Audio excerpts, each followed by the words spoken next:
The Mafia boss never expected to find her like this, broken, discarded, left to die in the shadows. What he discovers will unravel a web of betrayal, vengeance, and a debt 15 years in the making. Some rescues demand more than mercy. They demand justice. If you're new here, subscribe and comment your location. Now let's begin. The rain came down in sheets, turning the alley into a river of filth. Nikolai stepped over a broken bottle, his expensive shoes already ruined. Victor walked beside him, holding an umbrella that did nothing against the wind. "Boss, we should go back. There's nothing here," Victor said. Nikolai didn't answer. Something had pulled him to this place tonight, a feeling he couldn't explain. His informant said someone was dumping bodies in this area. Bodies meant problems. Problems meant someone was trying to move in on his territory. They walked deeper into the alley. The smell was terrible, garbage everywhere. Rats ran past their feet. Then Nikolai saw it, a wooden crate, the kind that used to hold fruit. It was tipped on its side near a dumpster. He heard a sound, soft, like an animal in pain. "Check that," Nikolai said, pointing. Victor walked over, he bent down, then he stepped back fast. "Boss, there's someone in there." Nikolai moved closer. Inside the crate was a woman. She was curled into a ball, her body so thin he could see her bones through her torn dress. Her hair was matted with mud and blood. Her face was swollen with bruises, some old, some fresh. She was shaking from the cold. "Please," she whispered, "please don't hurt me anymore." Victor reached for her, but she screamed. A horrible, broken sound that made Nikolai's chest tighten. He knelt down in the filthy water, not caring about his suit. He needed to see her face. "Look at me," he said quietly. "Look at me now." She opened her eyes. They were green. Even through the swelling and the fear, he knew those eyes. His blood went cold. "Elena," he said. She blinked. Confusion crossed her face. Elena Vance, Arthur Sterling's daughter. At the name Sterling, she started crying. Not normal crying. The kind that came from somewhere deep and dark. The kind that said a person was broken inside. "Get the car," Nikolai told Victor. "Now." "Boss, who is she?" "Someone I should have protected a long time ago." Victor ran. Nikolai carefully reached into the crate. Elena tried to pull away, but she had no strength left. He lifted her out. She weighed nothing. Her dress was soaked through. He could feel every rib, every bone.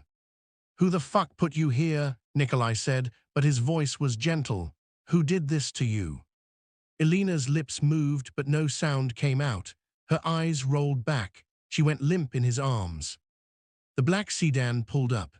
Victor jumped out and opened the back door. Nikolai climbed in with Elena still in his arms. "Drive to the clinic, the private one on 5th Street. Call Dr. Morrison. Tell him I'm coming, and if he's not there when I arrive, he won't see tomorrow." "Yes, boss." The car took off. Nikolai looked down at Elena. In his world, he saw terrible things every day. Violence was part of the job, but this was different. This was personal in a way he couldn't explain yet. He needed to think. He needed to remember. 15 years ago, Nikolai was just a boy. His father, Dmitri, ran a small operation in the old port district. They moved stolen goods. Nothing major, nothing that should have attracted attention from the big families. But Dmitri got greedy. He took a shipment that belonged to Arthur Sterling. Arthur Sterling was not a man you stole from. He controlled half the city. Politicians answered his calls. Judges signed his papers. Police looked the other way. Nikolai remembered that night clearly. He was 12 years old. 6 men came to their house. They dragged his father out into the street. His mother screamed. His little sister hid under the bed.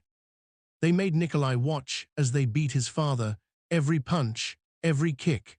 They wanted him to see what happened when you crossed Arthur Sterling. Then Arthur himself arrived. He was tall, with grey hair and cold blue eyes. He wore a suit that probably cost more than Nikolai's house. He looked at Dmitri bleeding on the ground. Then he looked at Nikolai. "You're the son?" Arthur asked. Nikolai nodded. He was terrified, but he wouldn't cry. His father always said crying was weakness. Your father stole from me, Arthur said. Do you know what that means? Yes, sir. Tell me. It means he dies. Arthur smiled. It wasn't a kind smile. Smart boy, but here's the thing, I knew your grandfather. He saved my brother's life in the war, so I'm going to show mercy today. Your father lives, but your family now owes me a debt, a blood debt.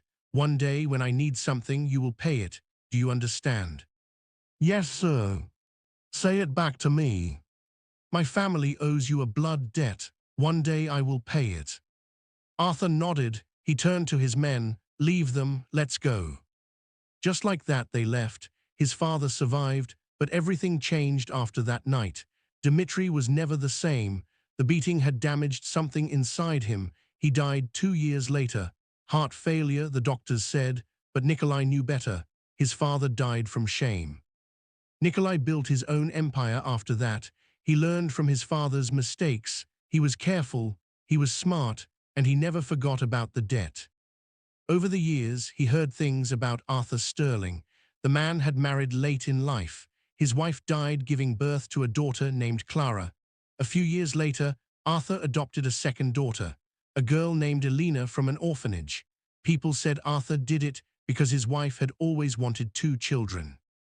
Nikolai never met Elena. He only saw her once, from a distance, at a charity event. She was playing the cello on stage. She must have been 16 or 17. She was beautiful and talented, and everything a rich man's daughter should be. Then Arthur's second wife, Beatrice, came into the picture. She had a son from a previous marriage named Julian. Suddenly, things got complicated. Nikolai lost track of the Sterling family after that. He had his own problems, his own wars to fight. The debt was always in the back of his mind, but Arthur never called it in. Until now, until this moment in the car with a broken woman in his arms. The clinic appeared ahead. Dr. Morrison was waiting outside, looking nervous. Good, he should be nervous. They rushed Elena inside. Morrison took one look at her and started barking orders to his nurses. They put her on a gurney, started an IV, cut away her filthy dress. Nikolai saw the damage then, the full extent of it, burns on her arms, scars on her back, marks around her wrists like she'd been tied up. Her feet were infected, the skin raw and bleeding. How long has she been like this? Morrison asked. I don't know, I just found her. She's severely malnourished, dehydrated. Multiple fractures that healed wrong, signs of prolonged physical abuse. Morrison looked at Nikolai. This didn't happen overnight. Save her, Nikolai said. Whatever it costs, whatever she needs, save her. I'll do my best. They took Elena away. Nikolai stood in the empty hallway, his suit still wet from the rain, his hands still dirty from the alley. Victor appeared beside him. Boss, I made some calls, asked around about the Sterling family. And Arthur's sick, has been for about 2 years, some kind of disease that affects his mind. He doesn't recognize people anymore, doesn't remember things. His new wife, Beatrice, is running everything now, her and her son, Julian. What about Elena? No one's seen her in 3 years. The official story is she ran away, stole some jewelry and disappeared. Arthur reported her missing, but then dropped it, said she made her choice. Nikolai felt rage building in his chest, cold and sharp. She didn't run away. No, boss, I don't think she did either. Find out everything. I want to know what happened. I want names. I want details. I want to know who hurt her and how and why. Already on it. I've got people looking into it now. And Victor. Yes, boss. No one can know she's here. If Beatrice finds out Elena is alive, she'll try to finish the job. Understood. Morrison came back 3 hours later. His face was tired. She's stable, barely. Another few days in that alley and she would have died. Her body was shutting down.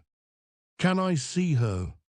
She's sleeping. I gave her something for the pain. But yes, you can sit with her if you want. Nikolai followed Morrison to a private room at the end of the hall. Elena was in a clean bed now, hooked up to machines that beeped softly. Her face had been cleaned. The bruises looked worse now that he could see them clearly. Someone had brushed her hair. It was dark brown, almost black, like his. He sat in the chair beside the bed. He didn't know why he was staying. He had people to see, business to handle, but something kept him in that chair. Maybe it was the debt. Maybe it was something else. Elena slept for 18 hours straight. When she finally opened her eyes, she looked around the room in panic. Her hands grabbed at the IV in her arm. "No," she said. "No, no, no, they found me. They're going to take me back." Nikolai moved to the bed carefully. "Elena, look at me. You're safe here." She turned her head. Her green eyes were wild with fear. "Who are you? Where am I?" "My name is Nikolai. You're in a private clinic. No one knows you're here except me and my people." "Liar, you're lying. He sent you. Julian sent you to bring me back." "I don't work for Julian Sterling." "Then who?" "No one. I found you in an alley 3 nights ago. You were dying." She stared at him, trying to figure out if he was telling the truth. "Why would you help me?" "Because I owe your father a debt." "My father?" Her laugh was bitter, broken. "Arthur Sterling is not my father. He's the man who threw me away like garbage." "Tell me what happened." "Why? So you can use it against me, so you can sell the story to Beatrice. I know how this works. I'm not stupid." Nikolai reached into his jacket. Elena flinched, expecting a weapon. Instead, he pulled out a photograph, old and creased. He'd had Victor find it in the Sterling family archives. It showed a younger Elena, maybe 14 years old. She was standing in a garden holding a cello. She was smiling, actually smiling. Arthur stood beside her, his hand on her shoulder. He looked proud. Elena took the photo with shaking hands. Tears filled her eyes. "Where did you get this?" "From Arthur's estate, from before everything went wrong." "I remember this day," she whispered. "It was my birthday. He gave me that cello. It was custom made, Italian wood, the most beautiful instrument I'd ever seen. He said I was going to be a great musician one day. He said he was proud of me." "What changed?" Elena looked up at him. "His wife died, Beatrice came, and then I wasn't a daughter anymore. I was a problem to be solved." "Tell me everything," Nikolai said. "Start from the beginning." Elena closed her eyes. When she spoke again, her voice was flat, empty, like she was talking about someone else's life. "When Arthur's first wife died, he was lost. He loved her so much. For 2 years, he barely functioned. Clara was just a baby. I was 9. We had nannies and tutors, but Arthur was like a ghost in his own house. Then he met Beatrice at some charity event. She was beautiful, elegant. She knew exactly what to say to make him feel alive again. They got married 6 months later. Julian came with her. Yes, he was 17, spoiled and mean. From the first day he hated me, said I wasn't real family, said I was just some orphan Arthur picked up to replace his dead wife's wish for 2 daughters. Beatrice pretended to be kind at first, but I could see it in her eyes. She didn't want me there. I was in the way." "In the way of what?" "The money, the Sterling fortune. With me around, Clara and I would inherit everything equally. But if I was gone, Julian could marry Clara eventually, or Beatrice could convince Arthur to leave everything to her. Either way, I had to go." Nikolai leaned forward. "How did they do it?" "Slowly," Elena said, "so slowly that no one noticed. First, they moved me out of my bedroom, said it was being renovated. They put me in a guest room in the East Wing, far from everyone else. Then they dismissed my tutors, said I was old enough to go to public school, but they never enrolled me anywhere. I just stayed home, alone." "Where was Arthur?" "Getting sicker, his mind was going. Some days he knew who I was, some days he didn't. Beatrice controlled his medication, his doctors, his schedule. She kept him confused, dependent on her, and she kept him away from me." "The abuse started then?" Elena nodded. "Small things at first. Beatrice would slap me if I talked back. Julian would trip me on the stairs. They would forget to include me at dinner. I'd have to eat in the kitchen with the staff. Then they fired the staff that were kind to me, brought in new people, people who were loyal to Beatrice. And no one said anything." "Who would they tell?" Arthur didn't know what was happening. Clara was too young to understand, and everyone else was afraid of Beatrice. She had power, money, connections. If you crossed her, you lost your job, your reputation, everything. Nikolai felt his jaw tighten. When did it get worse? After my 16th birthday, that's when they moved me to the cellar. The cellar. Under the house, there's a whole floor below the basement. It's where they used to store wine, old furniture, things no one wanted anymore. That's where they put me. They said I was being punished for stealing, but I never stole anything. They just wanted me out of sight. How long were you down there? 2 years, maybe more. I lost track of time. There were no windows, no clock, just a mattress on the floor and a bucket for a bathroom. They would bring me food once a day. Sometimes, if they remembered, if I was lucky. Nikolai stood up. He had to move, had to do something with the rage building inside him. They kept you as a prisoner in your own home. It wasn't my home anymore. It was my prison, and I was their slave. What do you mean? Elena's voice got quieter. They made me work, clean the floors, scrub the toilets, wash their clothes, cook their food, all day, every day. If I was too slow, Beatrice would hit me. If I complained, Julian would burn me with his cigarettes. If I cried, they would lock me in the cellar for days without food. For 2 years? Yes. Why didn't you escape? I tried 3 times. The first time Julian caught me at the gate. He dragged me back and beat me so badly I couldn't walk for a week. The second time I made it to the street. A neighbor saw me, but Beatrice told them I was mentally ill, that I had run away from my care. They brought me back. The third time, she stopped, swallowed hard. The third time, I got all the way to the police station. What happened? Beatrice has police on her payroll. They called her before I could even tell my story. She came and got me, told them I was delusional, that I had been stealing from the family and she was trying to help me. They believed her. Of course they believed her. She's Beatrice Sterling. I'm nobody.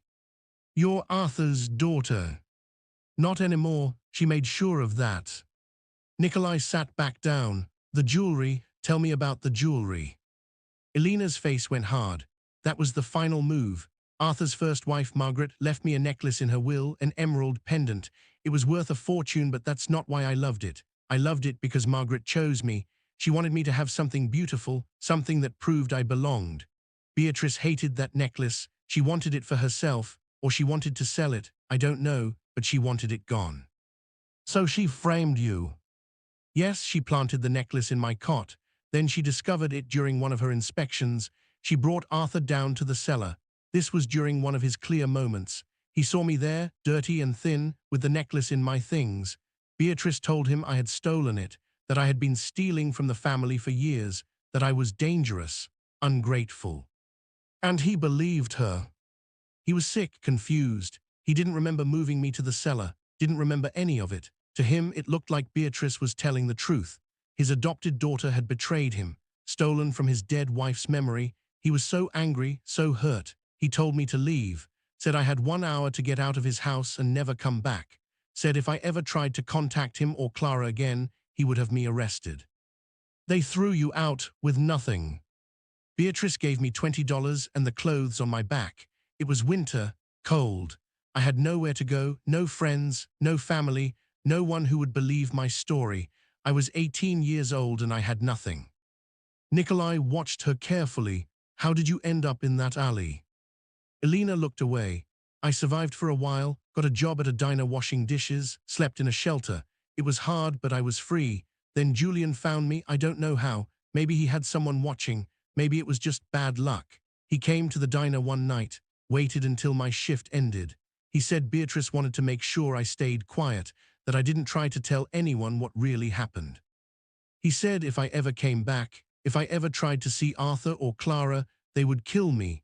I told him I just wanted to be left alone. He said it didn't work like that. Then he and his friends dragged me into a car.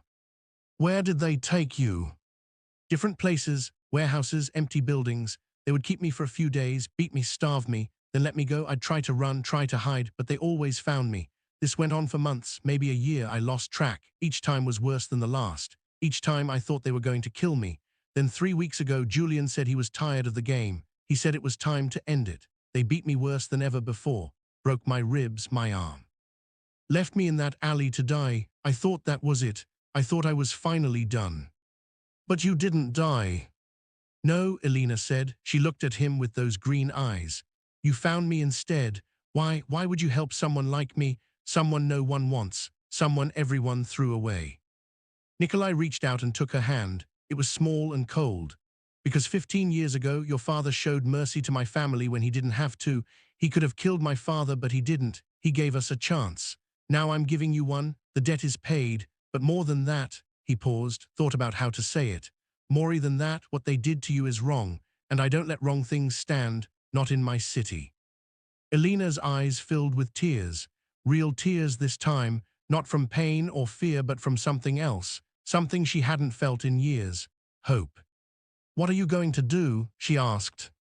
I'm going to give you a choice, Nikolai said.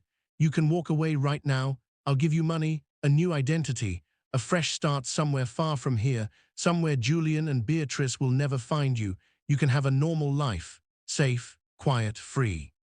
Oh, or you can stay, let me help you get justice, make them pay for what they did, take back what's yours, but I won't lie to you, that path is dangerous. It means going back into that world, facing them again.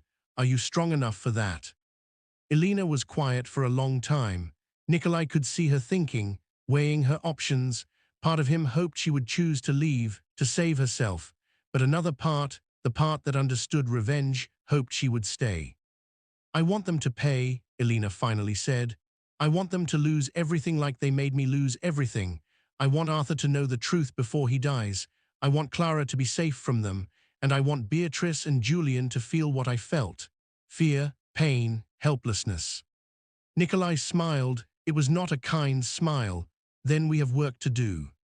Over the next 3 weeks, Elena healed. Morrison worked miracles. The swelling went down. The infections cleared. The broken bones were set properly. Elena ate real food for the first time in years. She gained weight. Color came back to her face. She started to look human again.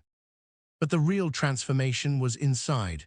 Nikolai brought her books, newspapers, information about the Sterling family, what Beatrice had been doing while Elena was gone, what Julian had become. Victor's investigation uncovered everything. Julian Sterling was a gambler. Cards, horses, sports, anything he could bet on. He was losing badly. Over the past 2 years, he had drained almost $3 million from the Sterling Foundation accounts. Money that was supposed to go to charities, to scholarships, to hospitals. He had stolen it all and lost it at tables in underground casinos. Beatrice knew about the gambling. She was covering for him, moving money around, paying off auditors, but the foundation was running out of funds. Soon, people would start asking questions, questions that would lead to investigations, arrests, prison. So Beatrice had a plan. She was going to have Arthur declared legally incompetent. Once she had full control of his assets, she would sell everything.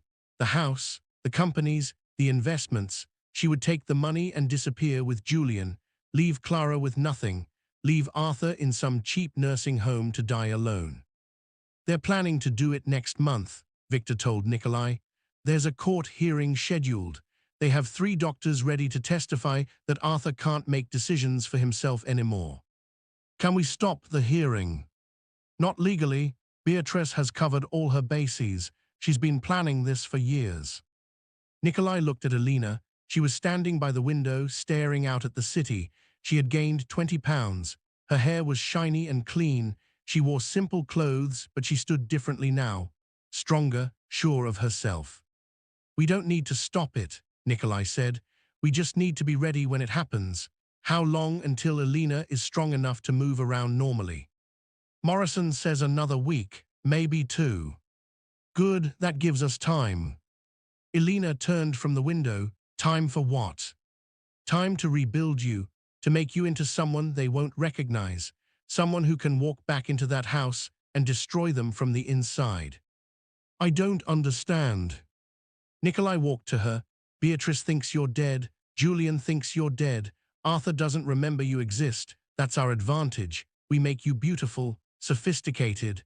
We give you a new name, a new history, and we introduce you to Arthur as someone who wants to help him, someone who reminds him of his dead wife, someone he can trust. You want me to pretend to be someone else? Only at first. Once you're inside, once you have his trust, we reveal the truth. But not just to him, to everyone, to Clara, to the lawyers, to the board members of the foundation, to the press. We show them everything, the abuse, the theft, the conspiracy. We burn Beatrice's whole world down. Elena thought about it. That could work, but there's a problem. Clara, she's 16 now. If we do this wrong, if we move too fast, Beatrice might hurt her to keep her quiet. You still care about her, after everything. She's my sister, not by blood but by choice. When we were little, before Beatrice came, we were close. I used to read her stories, teach her piano. She called me Lena. She loved me. It's not her fault what happened. Nikolai nodded. Then we protect Clara too, but we'll need her help. Can you reach her? I don't know. Beatrice watches her closely, but Clara is smart. If we can get a message to her somehow. Leave that to me. Victor found a way. Clara Sterling attended a private academy across town. Every Tuesday and Thursday, she had violin lessons at a music school nearby. She walked there alone, just 3 blocks. Beatrice allowed it because it was the only thing Clara ever fought for, her music. Nikolai sent one of his people, not Victor, someone softer, a woman named Rita who looked like a music teacher. Rita approached Clara on the street with a simple message written on expensive paper. It said, "Your sister Elena is alive. She needs your help. If you want to know more, drop your scarf on the steps tomorrow. If not, forget this ever happened." The next day, Clara dropped her scarf. They met in a coffee shop far from the Sterling neighborhood. Clara came in wearing sunglasses and a hood. She looked terrified. Elena waited in the back corner, her heart pounding. When Clara saw her, she froze. Then she started crying. She ran to Elena and threw her arms around her. "Lena," Clara sobbed. "Oh God, Lena, I thought you were dead. I thought they killed you." Elena held her tight. "I almost was dead, but I'm here now. I'm here and I need your help." They talked for 2 hours. Clara told Elena everything, how Beatrice had changed after Elena left, how she became colder, meaner, how she controlled everything Arthur did, every meal, every visitor, every moment of his day. "She's killing him," Clara said, "not with poison or anything obvious, but with pills, too many pills. He's so drugged up he doesn't know where he is half the time. The doctors say it's his disease, but I don't think so. I think she's doing it on purpose, making him worse so she can take everything." "What about you?" Elena asked. "Are you safe?" "For now, she needs me alive to keep up appearances, the perfect family, but I know I'm next. Once Arthur is gone and she has the money, she won't need me anymore. Julian looks at me sometimes and I can see it in his eyes. He's just waiting for permission." "That's not going to happen," Nikolai said. He had been quiet until now, letting the sisters reconnect. "We're going to stop them, but we need evidence, real evidence that will hold up in court." "I can get you evidence," Clara said. "Beatrice keeps everything in her office. Financial records, emails. She thinks I'm too stupid or too scared to look, but I've been in there. I know where she hides things." "It's too dangerous," Elena said. "If she catches you." "If I don't do this, we're all dead anyway," Clara interrupted. "You, me, Arthur, she wins. I can't let that happen, I won't." Nikolai looked at the young girl with new respect. "Can you get us into the house? Somewhere private, where Elena and I can work without being seen." "There's the old servants' quarters. No one goes there anymore since Beatrice fired most of the staff. It's in the West Wing. I can get you keys." "How soon?" "Give me 3 days." They planned everything carefully. Clara would steal copies of Beatrice's files, bank statements, emails, doctors' reports, anything that proved the fraud and the abuse. She would hide them in the servants' quarters. On the 4th night, when Beatrice and Julian went to a charity gala, Nikolai and Elena would sneak in. They would copy everything, get what they needed, get out clean. But plans never survive contact with the enemy. On the 3rd night, Clara called Elena's secret phone. She was crying so hard Elena could barely understand her. "What happened?" Elena demanded. "Clara, talk to me." Beatrice knows. She knows I've been looking at her files. She came into my room tonight. She was so angry. She said if I ever touched her things again, she would send me away. To a hospital, a place for troubled girls. She said I'd never see Arthur again, never see anyone again. Did she hurt you? No, but Julian was there. He stood behind her the whole time, smiling, like he wanted her to give the order, like he wanted an excuse. Lena. I'm scared. Listen to me, Elena said, her voice steady even though her hands were shaking. You're going to be okay. We're moving up the timeline. Tomorrow is the charity gala, right? Yes. Perfect. Tomorrow night you go to the gala with them. Stay in public. Stay where people can see you. Don't go home until they do. Can you do that? I think so, but what about the evidence? Forget the evidence. We'll find another way. Your safety is more important. But Nikolai had different ideas. After Elena hung up, he turned to Victor. We are going in tonight. Boss, that's crazy. They'll be home. Beatrice, Julian, staff, guards will never make it. We don't have a choice. If Beatrice is suspicious, she'll destroy the evidence, move it, hide it. We need it now while it's still there. How do we get past security? Nikolai smiled. We don't sneak, we walk in the front door. An hour later, a car pulled up to the Sterling estate. Expensive, black, the kind of car that meant money and power. The guard at the gate approached. Nikolai rolled down the window. He was dressed in a perfect suit, diamond cufflinks, gold watch. He looked every bit the wealthy businessman. Can I help you? The guard asked. I'm here to see Mrs. Sterling. Tell her Nikolai Volkov is here to discuss a business proposal. She'll want to hear what I have to say. The guard looked uncertain. It's late, sir. Mrs. Sterling doesn't usually take meetings without an appointment. Tell her it's about the Sterling Foundation accounts. Tell her I know about the missing $3 million. Tell her if she doesn't see me in the next 5 minutes, my next stop is the FBI. The guard's face went white. He picked up his radio, spoke quietly. A moment later, he waved them through. She'll see you. Park by the main entrance. They drove up the long driveway. The Sterling mansion was massive. White columns, marble steps, manicured gardens. It looked like something from a movie, beautiful and cold. Beatrice met them at the door. She was in her 50s but looked younger. Blonde hair, designer dress, perfect makeup, but her eyes were hard, calculating. Mr. Volkov, she said with a fake smile, this is unexpected, and you are, she looked at Elena.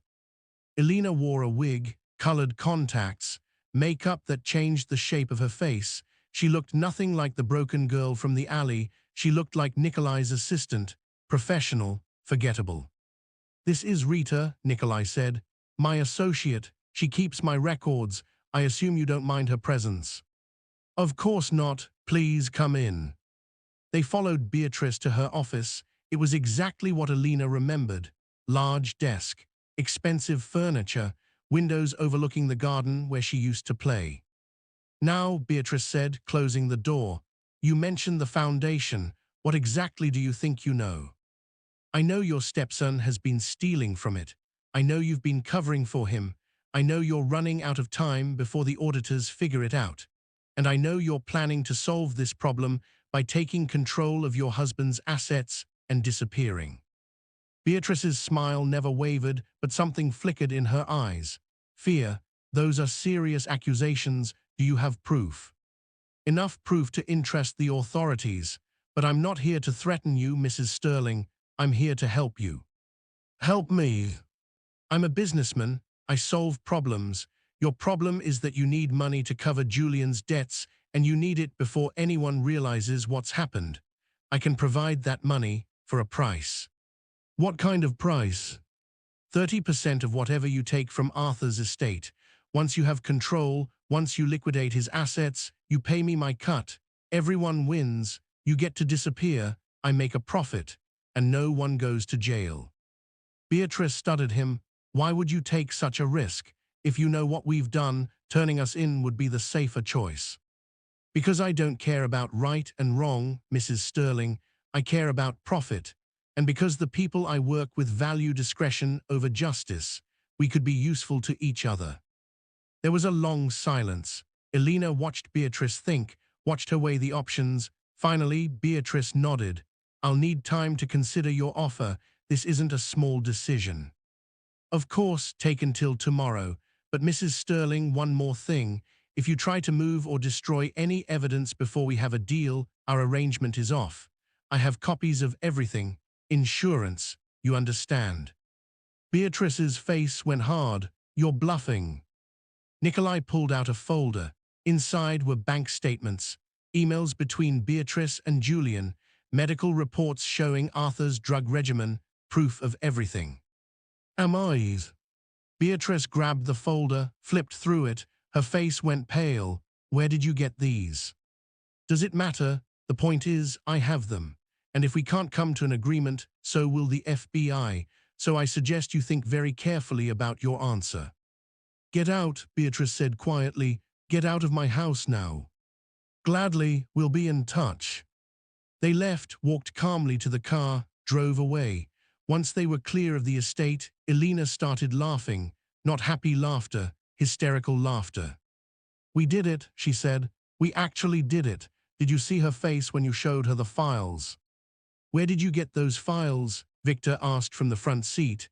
I thought Clara didn't have time. She didn't, Nikolai said. Those were fake, educated guesses based on what we already knew. Bank statements from other accounts made to look like Sterling Foundation documents. Emails I wrote myself. Medical reports I had Morrison forge. You bluffed. I gambled, and it worked. Beatrice's reaction told us everything. She didn't deny anything, didn't question the authenticity, she just panicked. That means the real evidence exists exactly where we think it does. Now we know for sure. But now she knows someone is watching her, Elena said. She'll be more careful. How do we get the real evidence? We don't need to steal it anymore. We just need her to use it. Tomorrow night at the charity gala, Beatrice will be distracted, worried. She'll want to check on her files, make sure they're still hidden. She'll go to wherever she keeps them, and we'll be watching. Victor has arranged for cameras, microphones. We'll see exactly where everything is. Victor nodded. Already done, boss. I planted devices in her office while you were talking. She'll never know they're there. Elena felt something close to admiration.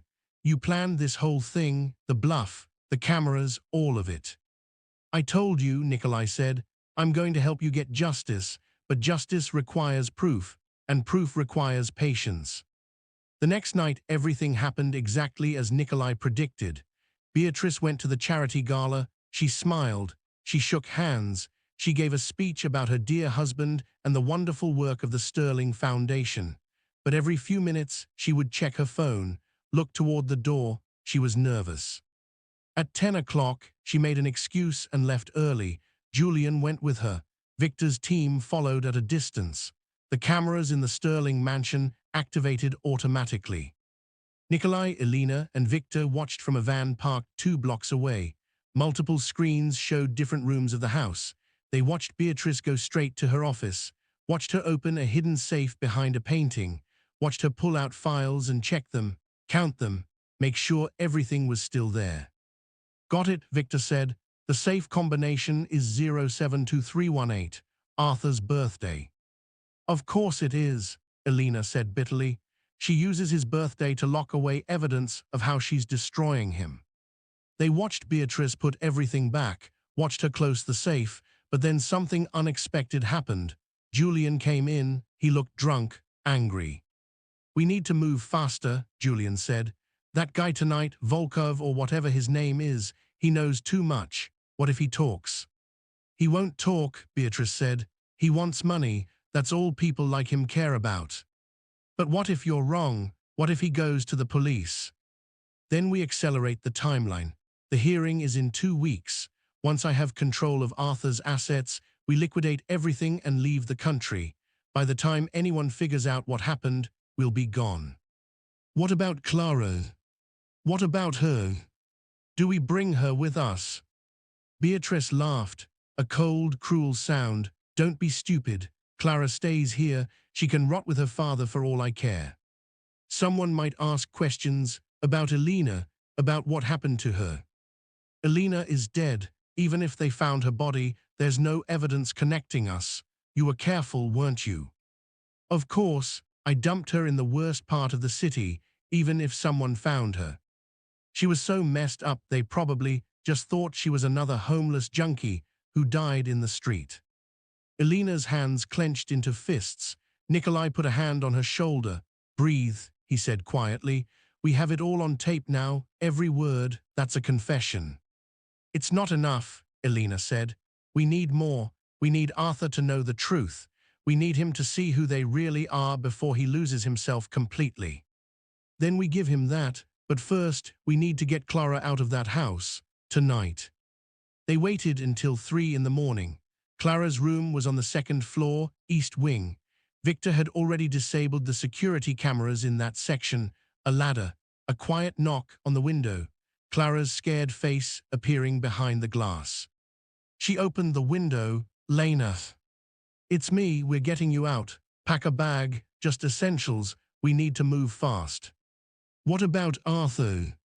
We'll come back for him, I promise, but right now, you're in danger. Beatrice and Julian are planning to leave the country. They're going to abandon you here with nothing. Clara's face hardened. I'll get my things. 5 minutes later, she climbed out the window, down the ladder, into the waiting car. They drove away before anyone noticed she was gone.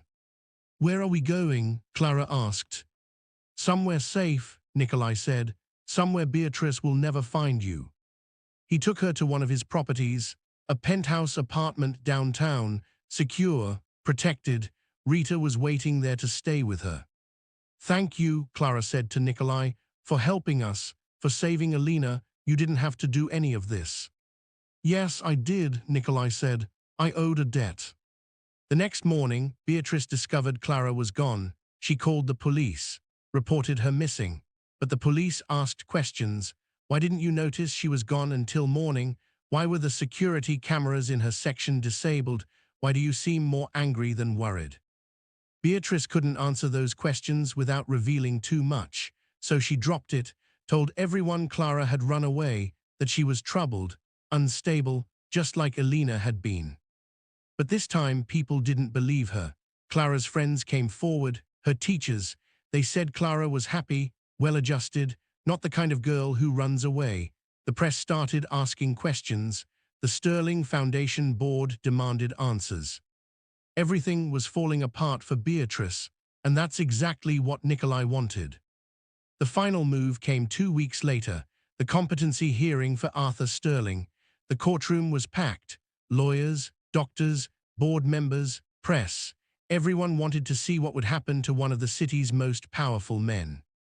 Beatrice sat at the front with her lawyers. She wore black, looked appropriately sad, the grieving wife who just wanted to help her poor, sick husband.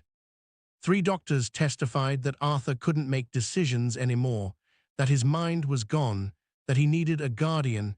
Beatrice's lawyers argued she was the obvious choice. She knew him best, loved him most, would protect his interests. Then it was time for Arthur to testify. They brought him in. He looked terrible, thin, confused. His eyes were unfocused. He didn't seem to know where he was. The judge asked him simple questions. What's your name? Where do you live? Who are these people? Arthur couldn't answer. He looked at Beatrice like he'd never seen her before. He called her Margaret, his dead wife's name. The judge was about to rule in Beatrice's favor, to give her everything. But then the courtroom doors opened. Nikolai walked in. Behind him was Elena. She had spent 2 weeks preparing for this moment. Physical therapy, speech coaching, wardrobe consultation. She looked nothing like the broken girl from the alley. She looked like what she was supposed to be. Arthur Sterling's daughter, elegant, strong, beautiful. And behind Elena was Clara, together, united. Your Honor, Nikolai said, I apologize for the interruption, but there's something the court needs to see before making a ruling. Who are you? The judge demanded. My name is Nikolai Volkov. I represent Elena Sterling, Arthur's adopted daughter, who, as you can see, is not missing and has critical testimony about her father's condition. Beatrice stood up. This is outrageous. That girl has no right to be here. She was thrown out of the family years ago for theft. Was she? Nikolai pulled out a tablet. Or was she framed? Your Honor, I have video evidence, audio recordings, medical reports, financial documents, all proving that Beatrice Sterling has been systematically abusing her stepdaughter, drugging her husband, and stealing from the Sterling Foundation for years. I also have a confession from her son admitting to attempted murder. The courtroom erupted. The judge banged his gavel. Order, Mr. Volkov, these are serious accusations. Yes, Your Honor, which is why I've already provided copies of all evidence to the district attorney's office. But I thought it was important for this court to see the truth before making any decisions about Arthur Sterling's future. The judge looked at Beatrice. Mrs. Sterling, do you have a response? Beatrice's face was white. This is a setup, a conspiracy. These people are trying to steal my husband's fortune. Really? Elena spoke for the first time. Her voice was clear, strong. Then explain this. She played the video. Beatrice and Julian in her office, talking about accelerating the timeline, about leaving Clara behind, about Elena being dead in the street. The courtroom went silent. Everyone stared at the screen, then at Beatrice.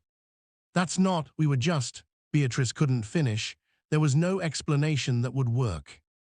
Arthur had been sitting quietly this whole time, confused, lost, but at the sound of Elena's voice something changed. He looked up, really looked, at Elena, at Clara, standing together. Elena, he said, his voice was weak but clear. Is that you? Elena walked to him, knelt beside his chair. Yes, Arthur, it's me, I'm here. But they said you ran away, that you stole from us. I know what they said, but it wasn't true. None of it was true. Beatrice lied to you, she hurt me, she kept me prisoner, she threw me away. And then she tried to take everything from you, from Clara, from all of us. Arthur's eyes filled with tears. For the first time in years they looked clear, focused. I forgot you, he whispered. I forgot my own daughter. You were sick, she made you sick. With pills, too many pills, but you're going to get better now, I promise. Arthur reached out with shaking hands, touched Elena's face. I'm so sorry, I'm so sorry. I know. The judge cleared his throat. I think I've seen enough. Mrs. Sterling, you and your son are to remain in the city pending a full investigation. Bailiff, please escort them out, and someone get the district attorney in here immediately. Police appeared. They put handcuffs on Beatrice, on Julian. Beatrice screamed, she fought, she promised revenge, but it was over. Everyone could see it was over. Julian looked at Elena as they led him past. You should have stayed dead, he hissed. Elena met his eyes without fear. I was nothing when you had power. Now you're the one who no longer exists. They took them away. The courtroom slowly emptied. Eventually, it was just Nikolai, Elena, Clara, and Arthur. What happens now? Clara asked. Now Arthur gets real medical care, Nikolai said. We find out how much damage Beatrice's drugs did. Maybe he gets better, maybe he doesn't, but at least he'll have you two taking care of him, the right way. Arthur looked at Nikolai. Despite everything, despite the fog in his mind, he recognized something. I know you, he said. You're Dmitri's son. Yes. I showed your father mercy once, long ago. You did, and now I've repaid that debt. We're even. Arthur nodded. Thank you for saving my daughter, for saving my family. I don't deserve your help, but thank you. You're right, Nikolai said. You don't deserve it. You threw Elena away when she needed you most. You believed lies instead of fighting for the truth. You were weak, but Elena forgave you anyway, not because you earned it, but because she's a better person than any of us. He turned to Elena. The Sterling fortune is yours now, yours and Clara's. What will you do with it? Elena looked around the courtroom, then at her sister, then back at Nikolai. I'm going to do something good, she said. Something that matters.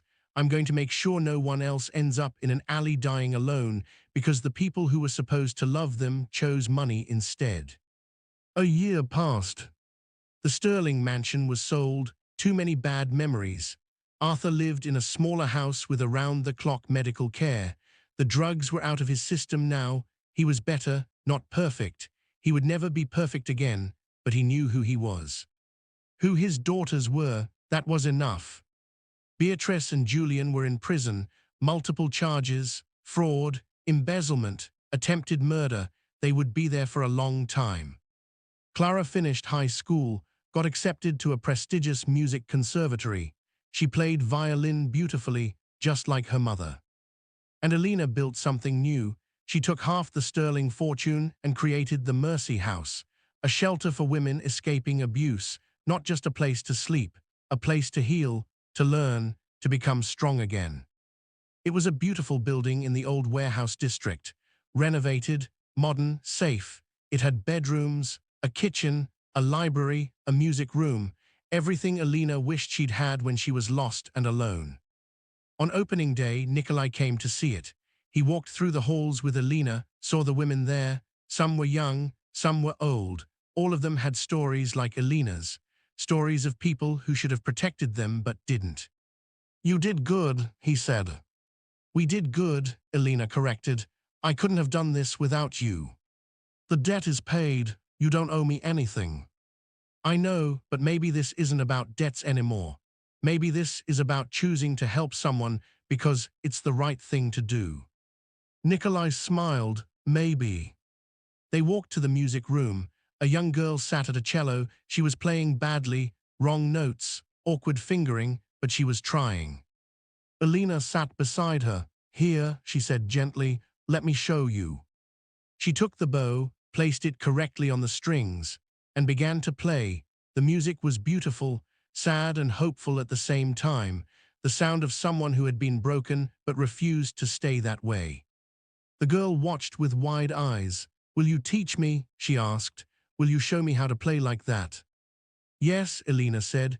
"I'll teach you, and someday you'll teach someone else. That's how we heal, not by forgetting what happened, but by turning our pain into something beautiful, something that helps others." Nikolai watched from the doorway. The debt was paid. Arthur's mercy had been repaid with mercy. The cycle was complete. But as he watched Elena teach that young girl, he realized something. Some debts can't be measured. Some acts of kindness create ripples that spread far beyond what anyone intended. Arthur showed mercy once, 15 years ago, to a criminal's family.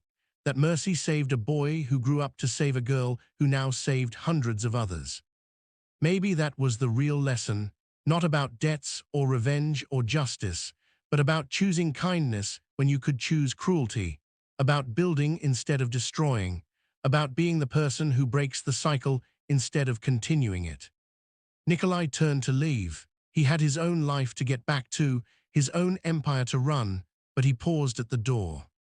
"Elena," he called. She looked up from the cello. "If you ever need anything, anything at all, you call me." "I thought the debt was paid." This isn't about debt, this is about," he searched for the right word, "friendship. I think that's what this is."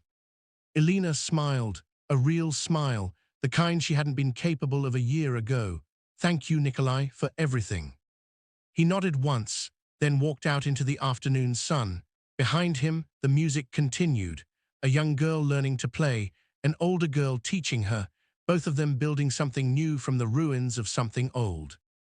And somewhere in the city, in a small house with a garden, Arthur Sterling sat in his chair. He held a photo of his daughters, both of them, Elena and Clara, together, smiling. He didn't remember everything, but he remembered this. He had 2 daughters. He had failed one of them terribly, but somehow, miraculously, she had forgiven him. She had saved him when he didn't deserve saving. Just like he had once saved someone else's father, long ago, when mercy was the harder choice but the right one. The circle was complete, the debt was paid, and the music played on. Thank you for watching Elena's journey from darkness to redemption. Would you have forgiven Arthur after everything he put you through, or would revenge have been sweeter? Drop your answer and location in the comments below. Don't forget to subscribe for more intense Mafia stories. Your support means everything. See you in the next one.